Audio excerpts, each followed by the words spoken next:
Welcome into another edition of the Bryan Hodgson Radio Show. Jim Lighthall along with the head coach himself.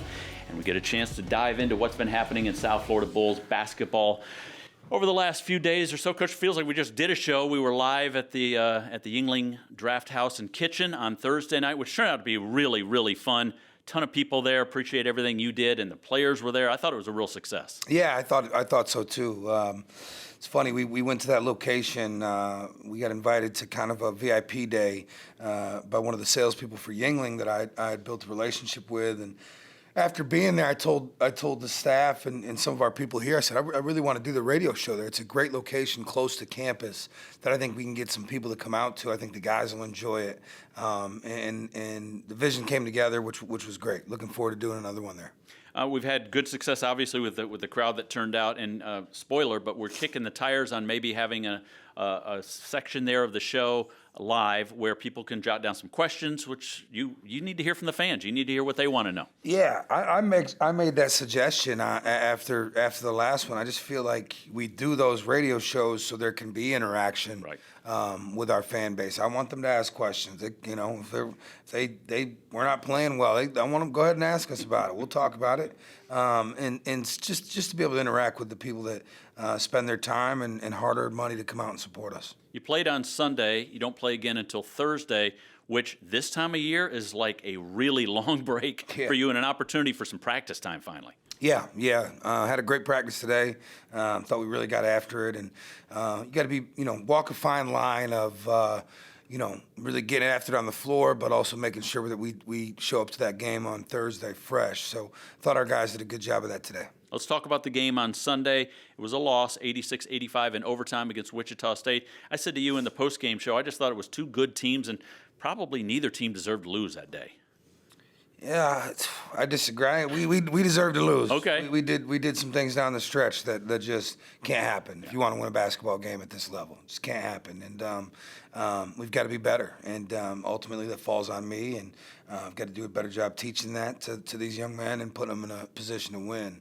And it's not one single mistake that cost us that game. And, we went back and looked at the edit. And, there's 25 things that ultimately led to us falling short there by a point. And, we will be better, though. And we'd love to win them all, and our fan base would love to see us win every single one of them. But I promise you one thing about us and this group is if we drop one, and we don't want to, but when we do, we're going to rise back up. We're going to be better from it. Thought defensively, you got yourself back in the game after they got up early. You finally got some stops. You got some live ball turnovers again. And we talk about this, it seems like every week. That is the recipe for you guys to get going on offense. Yeah, I think first and foremost, we can't put ourselves in that position, right? Spotting a team 15 points, not exactly sure, why we came out like that. Now, they came out hot, which was great. They made some tough ones, but we gave them some easy ones. And tell our guys all the time, you give someone some easy ones, they get to see them go in, it makes that next one a little easier. But I did. I think our defense clawed us back into that thing. I want to give a huge shout-out to our fan base. I thought it was a great crowd on Sunday. I'm still working with them to try to get them a little more engaged and understanding, how to cheer for college basketball throughout the game. You're very active on the sideline when you want to run, when there's a run going, and you want to make sure they know the run is going. Yeah, and I just, the guys feed off that energy. It's a big deal, right? And so, I thought it was good. And hope everybody comes back and we continue to build on that. But, like I said, we dropped the ball there on Sunday, but we'll be better from it. So you talked about plays that happened during the course of the game. Everybody's going to talk about the last couple of possessions in the overtime, the turnover at midcourt, which ended up resulting in the game-winning layup.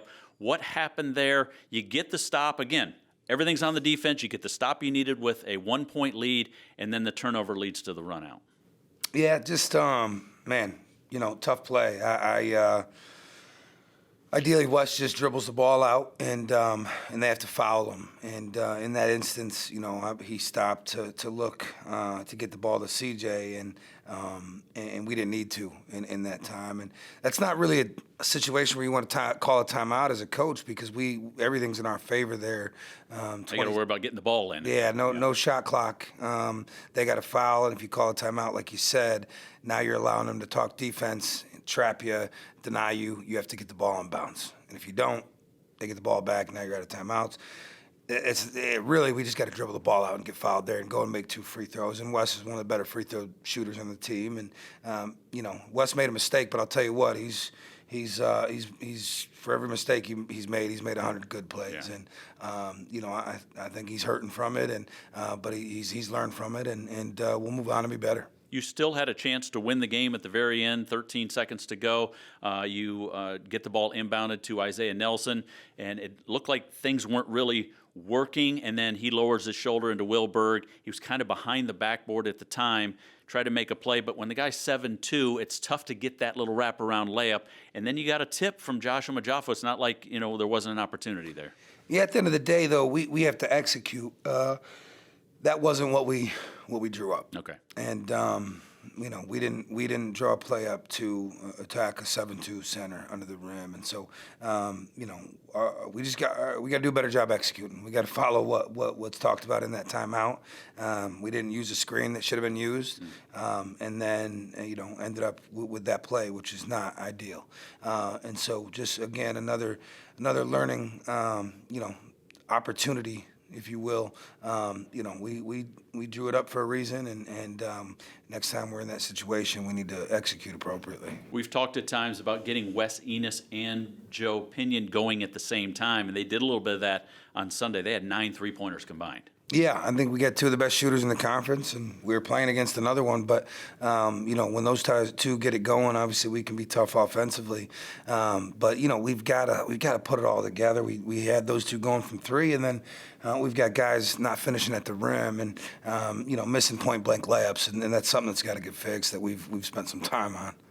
It felt like early on you missed a lot of layups right around the basket, and that's kind of what dug the hole, not able to make some shots. I think you were shooting 24% for about most of the first half. Yep. 9 fouls called in the first half, 24 called over the next 25 minutes. I'm not coming at the officials at all. I thought it was a pretty well-officiated game. But do you get a feel for how the game is being officiated? You think the players do? And then if it changes like that, does that throw everything off, including how you talk to the officials on the sideline? Because I know at one point you were talking with Owen Short, and he was having some good dialogue with you, and then you went to ask him something a little bit later on down to crunch time, and he was kind of like, I don't want to talk. Yeah. Not really sure what happened there, because it did. They had the game was officiated in the first half like they were going to let it play and let it be a physical big boy basketball game, which was refreshing. I thought we've had so many games where so many fouls are called. And then the second half, next thing you know, guys are getting whistled for their jerseys rubbing against each other, and I just, it's tough. I mean, it hurts. It hurts. You ask the players to not worry about the officiating and just read the flow of the game and go from there. And I thought that they did that, and then it got flipped on them. But again, that happened to both teams, right? Now there was some plays down the stretch. Isaiah Nelson, after a turnover, went down and had the cleanest block I've seen all year. It was a great play from him. We get called for a foul there. They go to the free throw line, make a free throw. We go down. CJ takes a layup, gets hammered, and no call. What we ask, the biggest thing is just making sure we're matching up calls appropriately. If you call something on one end, it's got to be called on the other. I just, in that sequence there, I don't think that happened. But at the end of the day, had we just done some things a little bit better, we could have negated any of the officiating, and we wouldn't even be having this conversation. And so that's ultimately where we need to be. We talked about this with you in our pregame interview on Sunday before we got started, but in this league, you're going to get this kind of game most nights. I mean, 40 minutes, 45 minutes in this case, because these games are going to be close all year long. The league is so balanced, isn't it? Yeah, it's brutally balanced. I mean, you've got a couple teams with 1 loss, a bunch of teams with 2, and then it's spread out, wide open, honestly. We've got turnaround. I feel like we played UAB just yesterday, and now here we are going to their place, and it's going to be a war. FAU comes in here next week, and right now they're sitting at the top, and they've been playing really good basketball. And then you got Tulane and Wichita State, and you go down. I could name 5. Temple, obviously Tulsa. It is jumbled up there, and anybody can beat anybody on any given night, and you just got to bring your best, and you really got to make sure you take care of games here at home, which we have not done a good job of. Sunday was fun. It was a great and very entertaining basketball game. You had the Dunking Rocky merchandise. You had Alumni Day, which I had a chance to go down into the Muma Center while you were speaking with everyone down there. I love seeing the former players. We get to see some at games here and there. What I really enjoy is seeing the former assistant coaches, former head coaches, support staff that come back. They're all included in Alumni Day. Somebody like Joan Schneider, who you probably don't know who that is, I'll first mention, but that's Barb before there was Miss Barb. It was Joan, and she sat in that office for many, many years, and those two have held this position down and kept everybody in line. But those are the kind of people that have given so many hours to this program. Yeah, absolutely. It's really was a great day to. I don't know what the final count was, but to get that many alumni back, and like you said, alumni doesn't just mean the players, but former staff. That's a big deal. It says a lot about this place. Big credit to Jackie Grant, who does a phenomenal job organizing that event, and she takes a lot of pride in it. But it's great to put some names to some faces, and we do have a good contingency of guys that are in the area that show up, pretty much nightly for home games, and but to get some other group guys back that live out of town that really make it a point to get back to our alumni day is a big deal, and really proud to be a part of it. Barb was right down there in the Muma Center as well. She does so much for this program, Coach. Talk about the thing that happened at the start of the season when a golf cart was given to her, and that wasn't entirely your idea. The players had a hand in that, right? Yeah, so it was my idea, but the players took action, right? And that's what I'm most proud of. And the only reason I tell you it was my idea is to give you the sequence of how it happened. Miss Barb, has two autistic grandchildren, and she had told us, multiple times. She had asked me, about shopping for a golf cart, if I knew anybody pricing wise, and she was just kind of looking around and testing the market because she really thought that, it'd be really good for her grandsons to be able to go on golf cart rides in the community as a reward to calm them down, just for a lot of reasons. And she had mentioned it several times, and she was looking on her own. And so finally, I was like, you know what? We just need to go ahead and get her one. She does a lot for everybody here. She's administrative assistant, by the way. That's what she does. Yeah. And she's got a motherly approach about her that with the staff and the players, and she's been doing a lot of good things for USF basketball, men's and women's, for a long time. And so I brought it up to the players and suggested maybe we all chip in, and immediately I got a response from all 15, and they took their money and they split the cost of the golf cart, and we purchased the golf cart and delivered it to her, and she was fired up, very emotional. Those are her boys, and both her grandson and our guys, and it was a very cool day. Our guys are very proud of taking care of the people that take care of them, and doing well in our community, and it was a special day. She's been doing it for a lot of years around here. It was really good to see that as well. Hey, coming up on the show, we'll talk with Derek Rongstad, assistant coach. This is a guy who's got a really creative basketball mind. Yeah, Derek does a great job. He's one of the younger assistants in college basketball. Obviously spearheads our defense, one of the hardest workers I know. Really, he's puts everything he's got into this program and into the scouting reports, and he's got us heading in the right direction on the defensive end, and really glad that he's with us. Also coming up in the next segment, we'll hear from Wes Enis.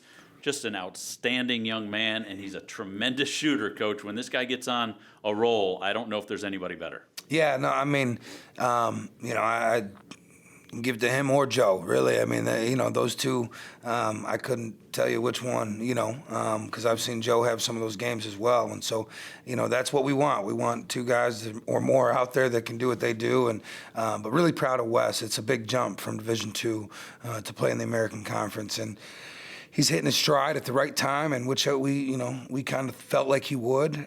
He's been a leader both on and off the court, and especially with his work ethic. And so really happy for him to start to see some of his hard work pay off with some of the success he's had lately. One of the things that struck me in the first couple of games about his game in general was he's not afraid to go into the paint. He's put together pretty well, and he'll lower his shoulder, and he'll get in there and battle the big guys.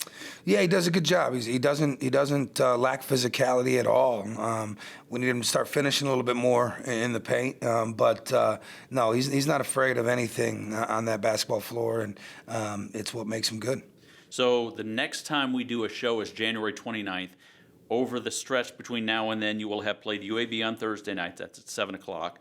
FAU on Sunday at 1, which is the Coaches versus Cancer game. And then January 28th against Tulane on the road. So that's preseason number 4, 6, and 3. Mm-hmm. By my count, you have played the teams that are ranked in the preseason number 3, 4, twice, UAB, 5, 6, 7, and 8. Yeah. And then the bottom 5, you've only played ECU. So it doesn't get much tougher out of the gate in this league for you than that group. Yeah, and it's the way our conference does scheduling, right? They poll the coaches on who they think is going to be good.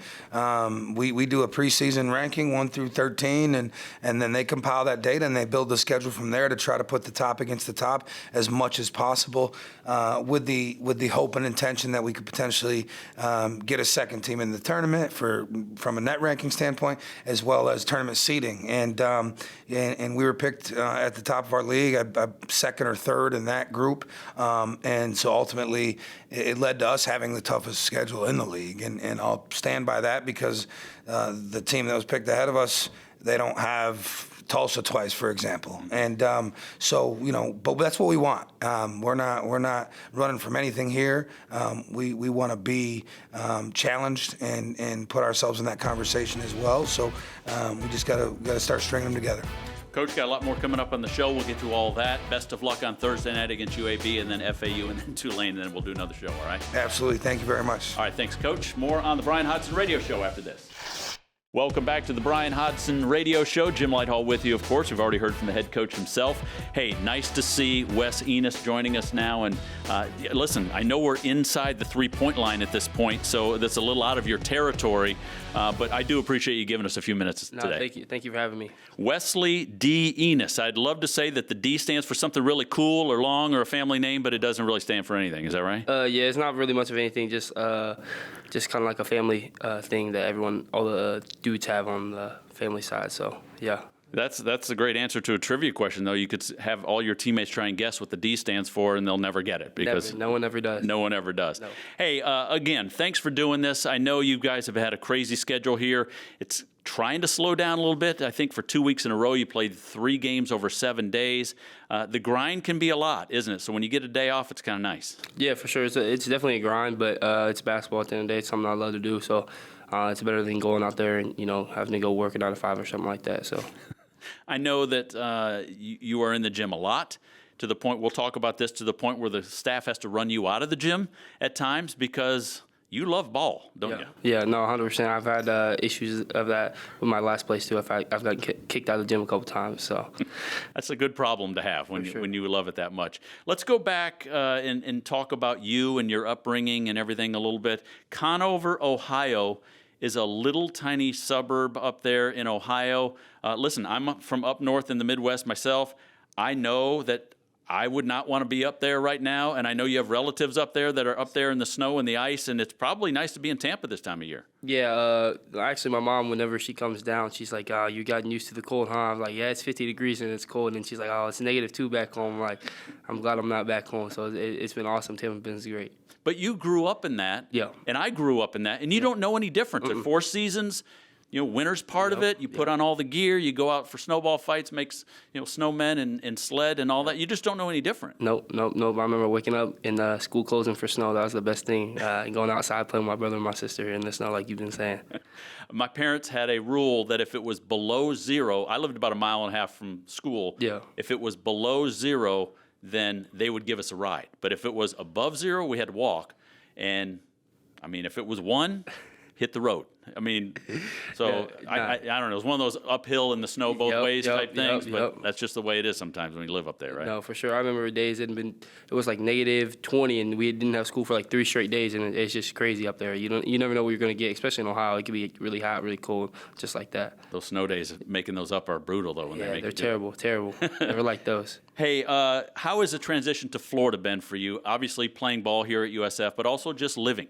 Yeah, it's been great. You know, it was a little different, not being just a drive away from home like last year, but just the family environment. You know, the coaches and the players have brought, and then just continued support of the community. It's been awesome. You know, you see the fans, and you know, you see people out. It's just a great atmosphere down here in Florida, and especially in Tampa. USF wants to be Tampa Bay's home for hoops, averaging just under 5,000 fans per game, which is about 5 times as many people that live in Conover, Ohio. How has that been for you to go from a town of about 1,000 to a place that has about 2 million people? Yeah, it's definitely a little different, but it's awesome. You know, there's a whole bunch of things to do, a whole bunch of places to eat and go see. And, you know, in Conover, you're not really going to see too much. You might see a couple cornfields here and there, but you're not seeing too much of, you know, big skyscrapers and things such like that. What about Jim Chalet Pizza Shop? Where's that rank compared to Tampa? Yeah, you know, it's up there a little bit. I remember going there. We'd always go there with my cousins, actually. So get there, get food, and it'd be great. Take me back to the 8th grade. You're a good player. You're shooting right-handed, and something just didn't feel right. Yep. Walk me through all that. Yeah, so I was always a good player. I had everything else in my game. I could drive, I could defend, but I just couldn't shoot. And I loved the game of basketball, and I was like, I need to do something to change it here. So 7th going into 8th grade, I changed my shot. Switched from right-handed to left-handed, and this I swear by this. Or you can go ask all my friends back home, anyone you know back home, they'll attest to this. Did they all say you're crazy? What are you doing here? Yeah, it's wild. You know, it's definitely wild, but just a lot of hard work. Switched it over to left-handed, and after many stacked and continued years of work, and it finally paid off. It fit your eye. Is that the way it was for you? Yeah. My left eye was my dominant eye, and then even in the game, I would go to the left and attack the left and get to the rim to the left side. So I did a lot of things left-handed, and it just made sense. And the shooting when I did left-handed it just clicked a little bit better than it did right-handed. So I don't know if it was a mind thing or what, but it just felt more natural. So then you're playing high school at Miami East, the Vikings in Casstown, Ohio. Did you play any other sports there? No, I played different sports growing up until high school. And when I got to high school, I just played basketball. So that was just my main sport at Miami East. Your words, not mine. You were a 0-star prospect coming out of high school. Yeah, I was. I remember going into my junior year. A lot of people thought I was a Division III player. So I never knew what I was going to get. I just knew that just continue to work hard, and eventually it was going to pay off. So, but I was 0 stars. Yeah. Everybody that's playing high school is dreaming of going to Cameron Indoor, or they're going to Rupp Arena. Where did you fit in? Where at the end of your senior year were you? And then Lincoln Memorial calls at some point, or did you call them in Nebraska, and you find a home in Division II?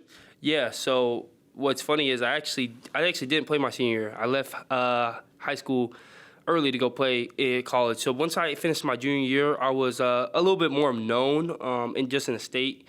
I had mostly all the Division IIs in the country. So I was able to kind of pick, and Lincoln Memorial is a great D2. It's almost like a D1. So that was great for my development. So that's kind of where I fit in. But, I never really got any chances from D1, to be honest with you. I mean, I had a couple phone calls, but anything too serious whatsoever. So you have a great career at Lincoln Memorial, who have one of the best mascots, by the way, the Rail Splitters. Yeah, That's way up there on the list. You leave as a Division II All-American, your Conference Player of the Year, your Conference Defensive Player of the Year. How and when did you hear from either Bryan Hodgson or someone on the staff here at USF?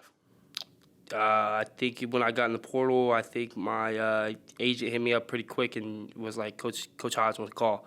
And he was aggressive with it right away, and he told me how much he loved me and just how much the staff loved me. So it was aggressive, and he's a great recruiter, and everything he tells you, it comes to fruition. So it's been great, and with Coach Hodge, he's going to let you know if he wants you or not. How much did you know about South Florida, and how much did you know about the system that he ran? Because I don't know if there's a better system for you. A lot of threes. Yeah. So I didn't know too much about South Florida. I knew it was in Tampa. I I knew a lot about the American. I grew up watching a lot about the American Conference, and then the style was just a big thing. That was really big in my recruitment. I wanted to play a certain style. The way I played last year was kind of similar to the way I'm playing this year. So the two systems that are modern NBA styles, that's kind of how our coach ran it last year. There's a lot of the same actions. When we watched film in the film room for the first time on my visit, I was able to talk out every action. So I knew it was going to click. So it was just great getting down here to South Florida, and then the system, and then just the place. It's beautiful. You see palm trees. It's hard to be sad. Nothing like being a three-point shooter and having a green light pretty much 99% of the time. Bryan Hodgson has said, and you said that you've been run out of the gym a few times by coaches because you're in there all the time. Talk about the routine of 423s in the morning from spot-up locations, and then is it 380 in the afternoon, all of those off the bounce. You've been doing that for a while. Yeah, that's kind of just like been my routine. I try to make 60 shots at 7 spots. That's what I make, and then you go off the bounce through certain shots you think you might get in the game. But as the season goes, you have to tailor those workouts to what the defense might do to you and stuff like that. But it's just a constant routine. That's what my confidence comes from, is my continued work. Without hard work, you can't get anything, and I think that's where all my confidence comes from. You've had 2 games of over 30 points this year. You've had 2 games with 10 made threes in a game. I will say the one you made, and you'll probably remember this one, it was against UAB, right wing, right in front of the bench. You let it fly. Turn around, and you were already headed up floor for it had just left your hand. You knew it. Yeah. You were on a heater, both of those games, for sure. Talk about being in the zone like that, when you just know everything you're putting up is going in. Yeah, I think it comes back to the work, and then just allowing yourself not to be in your head when you're playing a basketball game out there. Every game, I go out there, I let go of everything. I've already done the hard work, so I can't be thinking about, I need to do this when I shoot. Just go play. That's what Coach Hodge preached. Just go on and continue to go play, and then when it's a good shot, I think I knock it down. I think every shot's going in, really. But when I shoot those good ones, I think I don't miss. So, if I see one go in, or I feel confident. Even if I'm 0 for 10, I think the next one's going to go in. So it's really just a lot of confidence. One more before we let you go. Last time you went back to Conover, when have you been home? Christmas time? Did you get home or not? Yeah, I was able to get home for a quick little stint. Okay. So I was able to see what the cold is like for a little bit up there and up north. Best thing in Conover, Ohio, is it the A.B. Graham Memorial Center and Museum on US 36, which was the former middle school at one time, or Kaiser Lake State Park? Well, both of those are really good. Kaiser Lake, there's a lot of early memories of that, but it has to be the A.B. Graham Memorial Center, because that's where I became the player I am today. That's all the hard work. I lived up the street from there. So every morning I was in there about 6 a.m. before school, getting shots up, getting a workout in. I'm not trying to knock Conover, but when I looked it up, they only had the 2 best places in Conover. Number 1 and number 2. That's it. There wasn't anything more. There's not anything more than that. I promise you. There's nothing. You probably found everything you could get there. I found everything. Everything you can get. It don't take too long. Maybe just 30 seconds. You find everything you need to know over there. Listen, I appreciate it, Wes. Thank you. 30 seconds is all we need out of you, and we're going to get 2 threes over that stretch. So congratulations on the season thus far. Still a long way to go, but we appreciate you giving us some time. I appreciate you. All right, that's Wes Enis. The radio show will continue. Welcome back to the Bryan Hodgson Radio Show. Jim Lighthall, and honored to have assistant coach Derek Rongstad joining us now for a quick minute. Coach, thank you for doing this. Always a pleasure to talk with you. Yeah, thank you very much for having me. Usually we only get 3 minutes with you in a pregame, and we're breaking down an opponent. We get to go a little in depth, and I know you're just in basketball mode all the time. So we're going to step away from some of that for a little bit, and we're going to talk about you and get to know you a little bit. That sounds great. Your first year, obviously, here at South Florida with Bryan Hodgson, who you came from Arkansas State. Tell me what the conversation was like when you spoke with your wife, Megan, and you say, hey, I'm thinking about moving from Jonesboro, Arkansas to Tampa, Florida. What are your thoughts on that? Well, how did that conversation go? There was a lot of speculation around the end of last season on what was going to happen with Coach Hodgson, which we were extremely blessed to have that situation, because of the success that we had at Arkansas State.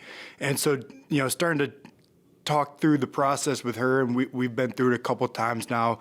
When I got my GA position at Alabama and then moved on from there to go to Arkansas State. So it's something that is expected. It's not easy when you have to move like that.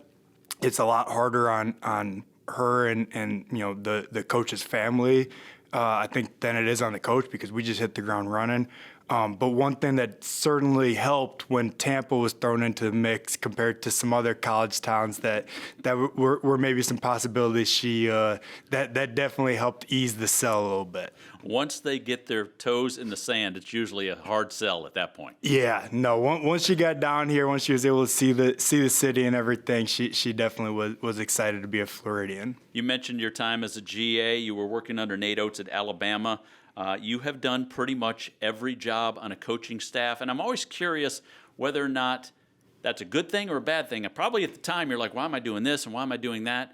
But once you become a head coach and you've done every position on a staff, you now know what to expect from every position on a staff. Yeah, definitely. I think, kind of like what you said, sometimes in the moment you get frustrated and some of the tasks as you're moving up the ladder can not necessarily be the most glamorous, but it definitely gives you an appreciation for each role and the importance that they have as part of the whole team.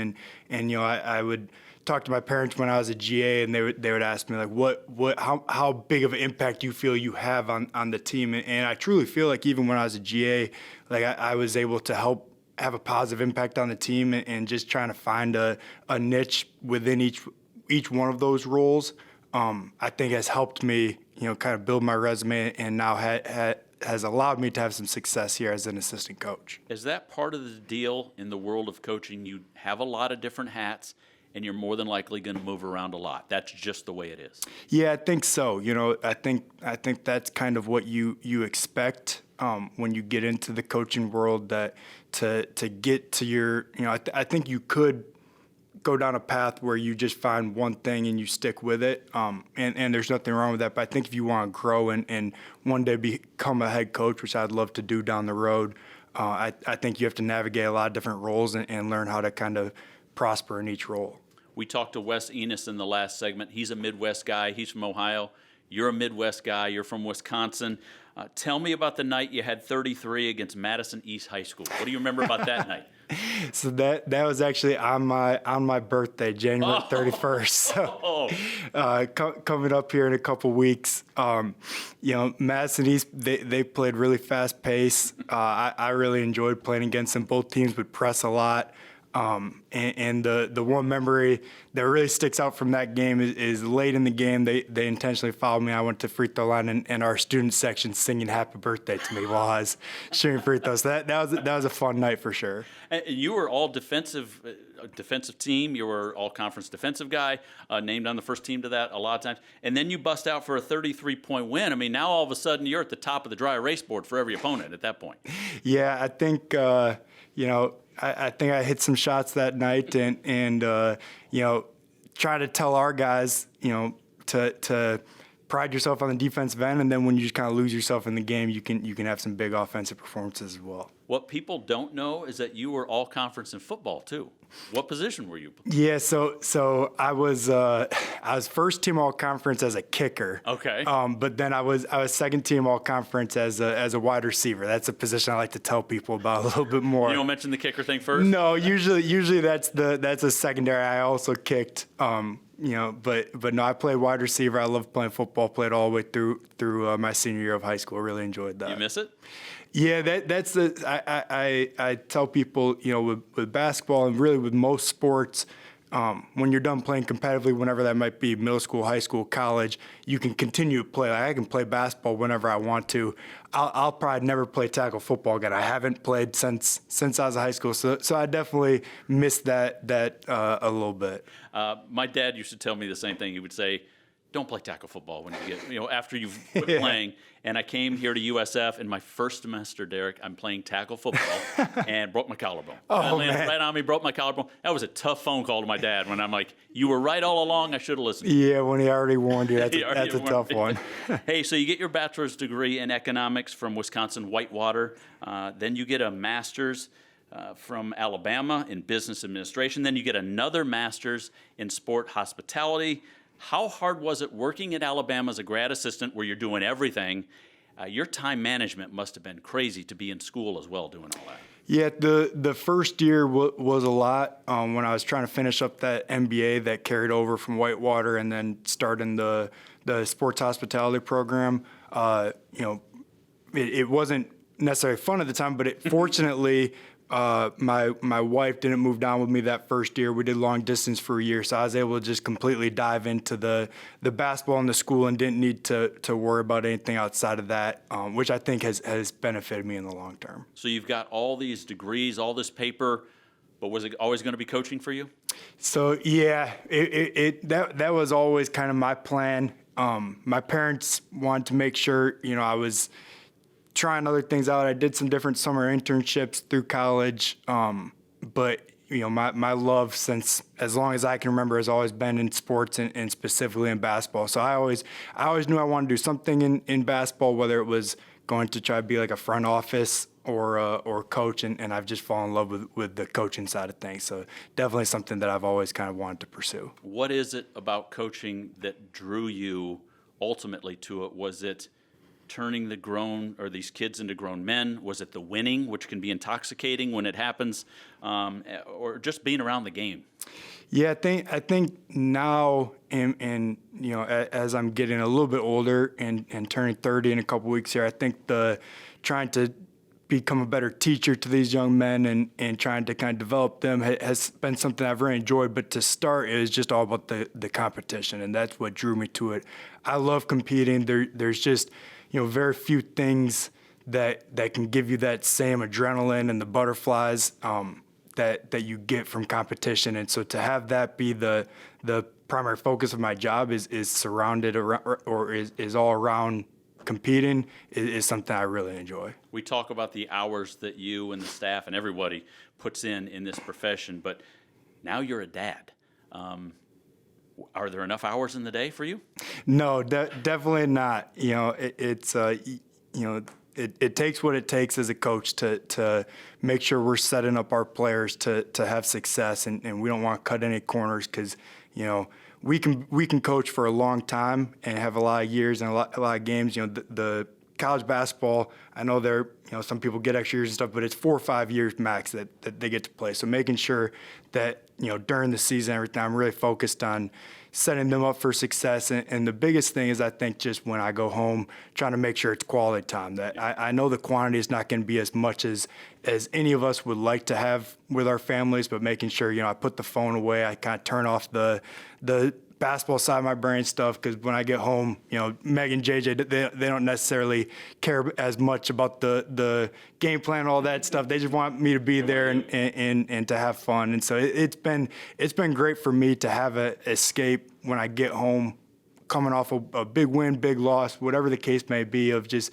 having JJ there and Meg. It just kind of really has been something new, unique for me, but I've really enjoyed this last year. Well, I know your time is limited. We appreciate you giving us 10 minutes or so. Listen, you crushed this. Broadcasting could be another potential department for you, and maybe we can dub in a happy birthday behind this because you're doing so well today, because that seems to really get you going. So. Well, I appreciate this. I really enjoyed it. Derek, thank you. Thank you for what you've done for us throughout the course of the season, and good luck the rest of the way. Thank you. I appreciate it. All right, that'll do it for this edition of the Bryan Hodgson Radio Show. We'll be back again on January 29th. Thanks for joining us.